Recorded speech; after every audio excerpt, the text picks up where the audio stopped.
కార్గిల్ విజయ్ దివస్ జయంతి మహోత్సవంలో భాగంగా భారత సైన్యం ఆర్టిలరీ విభాగం నిర్వహించిన పాన్ ఇండియా బైక్ యాత్ర అనంతపురానికి చేరుకుంది.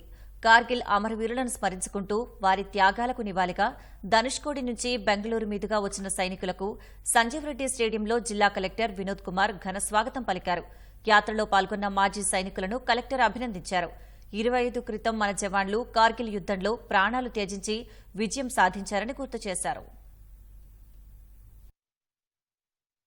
కార్గిల్ రజత్ జయంతి మహోత్సవ్ నేపథ్యంలో D5 మోటార్ సైకిల్ ఒక యాత్ర ఇండియన్ ఆర్మీ వారు సదరన్ పాయింట్, ధనుష్కోడి, అలాగే ఈస్టర్న్ అండ్ వెస్టర్న్ పాయింట్ నుంచి 3 బృందాలు ఢిల్లీలో చేరి అక్కడి నుంచి హిమాలయంకి ద్రాస్కి వెళ్తా ఉన్నాయి. దక్షిణ భారతం నుంచి వెళ్తున్నటువంటి ఒక బృందం ఈరోజు వారి యొక్క 5,000 కిలోమీటర్ యాత్ర భాగంగా అనంతపురంకి వాళ్ళు వచ్చి హాల్ట్ అవ్వడం జరిగింది.